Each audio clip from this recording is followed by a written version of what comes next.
America चीन विवाद लगातार बढ़ता जा रहा है। ना तो अमेरिका पीछे हटने को तैयार है और अब न चीन पीछे हटने के मूड में है। दोनों देशों के बीच टैरिफ वार ऐसा जैसे कोई खेल हो। जैसे अमेरिका ने चीन पर टैरिफ बढ़ाया, चीन ने भी दिखा दिया कि वह ईंट का जवाब पत्थर से देगा। दरअसल अमेरिका ने चीनी सामान पर टैरिफ बढ़ाकर 145% कर दिया है।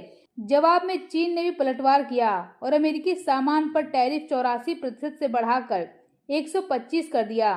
ब्लूमबर्ग की रिपोर्ट के मुताबिक चीन के वित्त मंत्रालय ने साफ कहा है कि अगर अमेरिका और टैरिफ बढ़ाएगा तो हम भी उसे हवा में उड़ा देंगे। अमेरिकी सामान अब हमारे बाजार में बिकने लायक नहीं है। चीन के कॉमर्स मंत्रालय ने अमेरिका पर तंज कसते हुए कहा कि यह टैरिफ का खेल अब मजाक बन गया है। यह सिर्फ धमकाने की नीति है जिसका कोई आर्थिक मतलब नहीं। इतना ही नहीं, चीन ने धमकी दी कि अगर अमेरिका ने उसे और छेड़ा तो वह आखिरी दम तक लड़ेगा। यानी कि दोनों देशों को देखकर लग रहा है कि ये जंग अभी और तेज होने वाली है। इस ट्रेड वार का असर कितना खतरनाक है ये दोनों तरफ से दिखाई दे रहा है। जहां 2024 में अमेरिका और चीन के बीच 650 अरब डॉलर का व्यापार हुआ, वहीं अभी पूरी तरह से ठप होने के कगार पर है। ट्रेड वॉर के कारण लोग डरे हुए हैं और इसका असर हुआ कि दुनिया भर के शेयर बाजार गिर गए।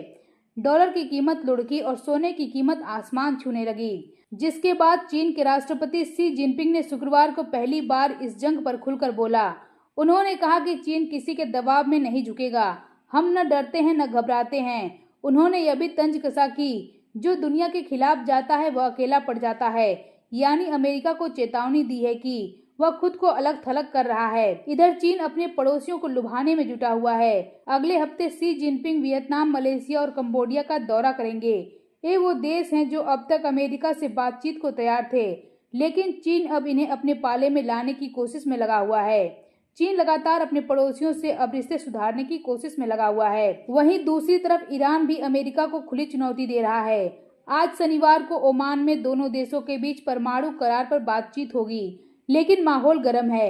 अमेरिकी राष्ट्रपति ट्रंप ने धमकी दी है कि अगर ईरान ने जल्दी डील नहीं किया तो सैन्य कार्रवाई हो सकती है। वहीं ईरान का कहना है कि हम देखेंगे कि अमेरिका कितना गंभीर है। हम डिप्लोमेसी को मौका दे रहे हैं, लेकिन धमकियों के आगे नहीं झुकेंगे। ईरान के विदेश मंत्रालय के प्रवक्ता इस्माइल बकाई ने कहा, हम कोई अंदाजा नहीं लगाएंगे।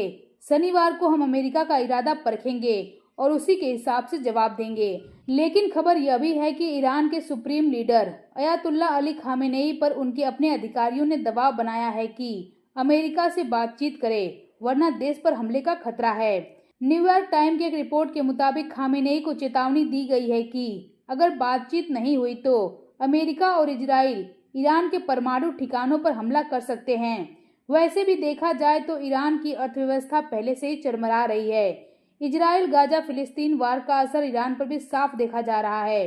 वहीं अब अगर जंग हुई तो देश में बगावत तक हो सकती है, जिससे ईरान में दोबारा क्रांति हो सकती है। वहीं अगर ईरान अमेरिका के बीच जंग छिड़ी तो इसका असर पूरी दुनिया पर होगा। पेट्रोल डीजल की कीमतें आसमान छुएंगी, यानी कि इसका असर आम इंसान के खर्च पर होगा।